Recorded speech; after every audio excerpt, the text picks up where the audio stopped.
नमस्कार दोस्तों।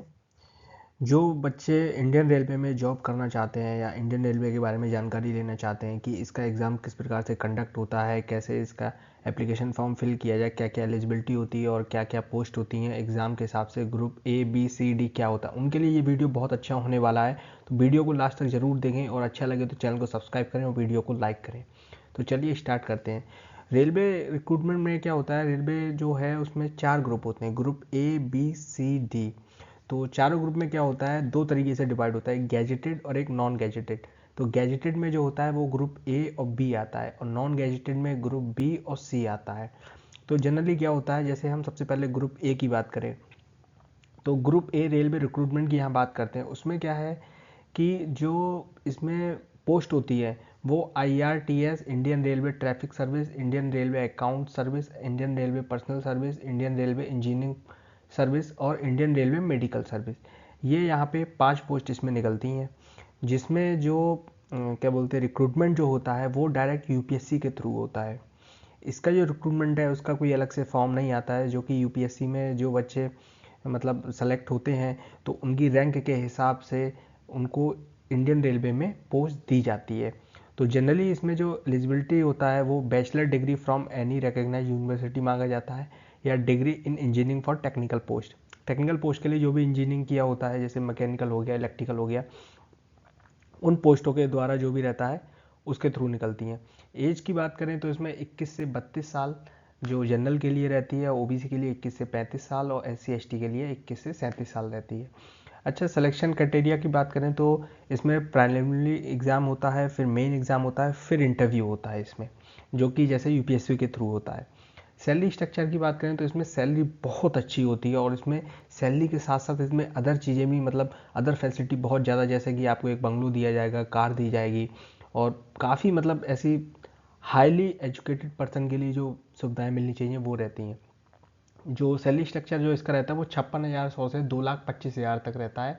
लेकिन इसमें सुविधाएं इतनी ज़्यादा होती हैं कि आपको कुछ लगेगा ही नहीं, आपको लगे ऐसा फील होगा कि कहाँ ही आ गए हो आप। अच्छा, वैकेंसी की बात करें तो हर साल इसमें लगभग 700 वैकेंसी पर ईयर के लगभग निकलती हैं। ये तो ग्रुप ए की बात होगी। अब ग्रुप बी की बात करें जो ग्रुप बी रिक्रूटमेंट है, जनरली ग्रुप बी रिक्रूटमेंट है, ये भी गैजेटेड में आता है।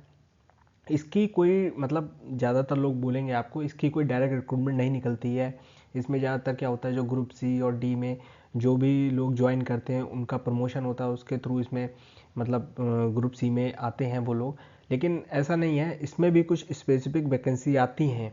मतलब वो तो है ही कि आप मान के चलिए कि ग्रुप सी और डी वाले प्रमोट होके ग्रुप बी में आते हैं, बट साथ साथ इसकी कुछ स्पेसिफिक पोस्ट भी निकलती हैं। जैसे कि अब अगर बात करें तो सेक्शन ऑफिसर हो गया, जूनियर इंजीनियर हो गया, डिपॉजिट मटेरियल सुपरिंटेंडेंट हो गया, ट्रैफिक असिस्टेंट हो गया। तो ये सब जो रहती हैं इसकी पोस्ट रहती हैं। इसमें जो सिलेक्शन क्राइटेरिया रहता है वो तो एक प्रमोशन बेस्ड हो गया, फिर इसका एक रिटन एग्ज़ाम भी होता है, इंटरव्यू भी होता है, जो इसकी वैकेंसी आती है उसके बेस पे।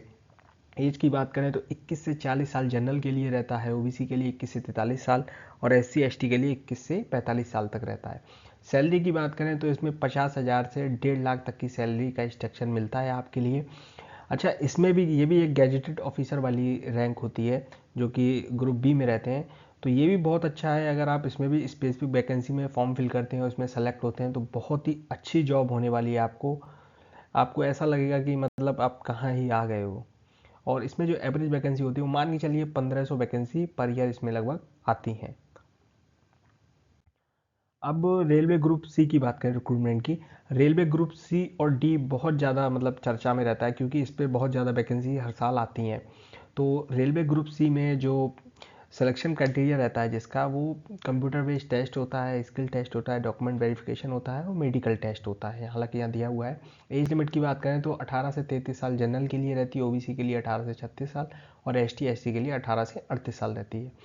अच्छा, रेलवे ग्रुप सी की बात करें तो इसमें जो टिकट कलेक्टर हो गया या जो मतलब TT हो गए और ये सब जो रहते हैं वो इसमें आते हैं ग्रुप सी वाले में। ठीक है ना। तो इसमें जो सैलरी स्ट्रक्चर रहता है वो 25,000 से 42,000 के बीच में लगभग रहता है। एग्ज़ाम इसका जो मतलब एग्ज़ाम पैटर्न की बात करें तो इसमें टोटल मार्क्स 100 क्वेश्चन का एग्ज़ाम होता है, मतलब क्वेश्चंस होते हैं, टोटल मार्क्स 100 होते हैं। टाइम ड्यूरेशन 90 मिनट का होता है। इसमें mathematics, general intelligence, reasoning, general awareness और जनरल साइंस वगैरह पूछा जाता है।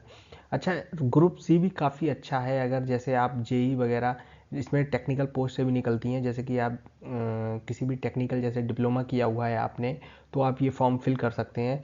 बाकी बीटेक किया है तब भी इसमें वैकेंसी आती है उसके बेस पे, तो उसमें भी फॉर्म फिल कर सकते हैं। नॉर्मली 10+2 के लिए भी इसमें वैकेंसी आती हैं, तो उसके लिए भी आप फॉर्म फिल कर सकते हैं।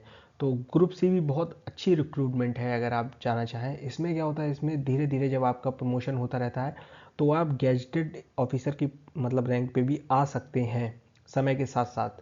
तो ये भी काफ़ी अच्छा है ग्रुप सी का। इसकी रिक्रूटमेंट भी जल्दी आने वाली है, तो थोड़ा सा इंतज़ार करें और इसका फॉर्म जैसे ही आए तुरंत फिलअप करें और इसके एग्ज़ाम की प्रिपरेशन करें। बहुत ही अच्छी पोस्ट है ये ग्रुप सी की। अब हम रेलवे ग्रुप डी रिक्रूटमेंट की बात करते हैं। जैसे रेलवे ग्रुप डी में जो पोस्ट रहती हैं वो ट्रैक मेंटेनर की हो गई, हेल्पर हो गया, असिस्टेंट हो गया, हॉस्पिटल अटेंडेंट हो गया, पोर्टर हो गया, ये सब जो हैं ये रेलवे ग्रुप डी के थ्रू पोस्ट आती हैं।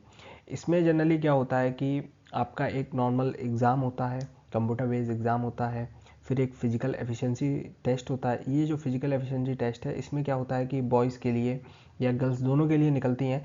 बॉयज़ के लिए क्या होता है कि मतलब 5 या 6 मिनट में 1 किलोमीटर की दौड़ करना होता है, कुछ हैवी वेट रख के अपने कंधे पे। गर्ल्स के लिए भी उसी टाइप से होता है।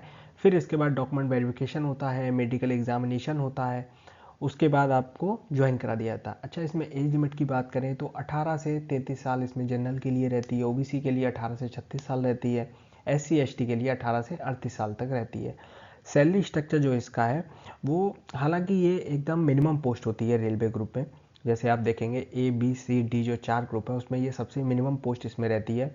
सैलरी भी इसमें 18 से 22 हज़ार का मतलब बेसिक आपका रहता है, तो उसी हिसाब की आपकी सैलरी बनती है बेसिक पेमेंट के हिसाब से। लेकिन इसमें भी बहुत सारी, अब आप जानते हो कि ये सेंट्रल गवर्नमेंट है, तो इसमें भी इसमें बहुत सारी आपको सुविधाएं, जैसे हाउस मिलता है और आपको मतलब आने जाने के लिए रेलवे की तरफ से फ्री रहता है, और आपकी फैमिली के लिए भी, और मेडिकल इसमें मतलब अनलिमिटेड ही रहता है। और अगर कुछ भी जैसे मान के चलिए अभी जैसे 8th पे आने वाला है, आने वाले समय में, तो सबसे पहले वो सेंटर में लगेगा, यानी कि सबसे पहले जो भी रेलवे के एम्प्लॉय होंगे उनके लिए सबसे पहले ही मिलने वाला है। तो रेलवे में आप किसी भी ग्रुप में कर सकते हैं ज्वाइन, सब में बहुत अच्छी फैसिलिटी है, बहुत अच्छा है। तो इसमें जैसे सैलरी स्ट्रक्चर ये वाला रहता है। और दूसरा क्या है कि इसमें भी आपको प्रमोशन मिलता है। जैसे ऐसा नहीं है कि आप मतलब ग्रुप डी में ही रह जाएंगे, इसमें भी आपको प्रमोट करके रेलवे मतलब ग्रुप बी में आ सकते हैं, फिर रेलवे ग्रुप सी में आएंगे, फिर बी में आएंगे। इस तरीके से प्रमोशन इसमें होता रहता है।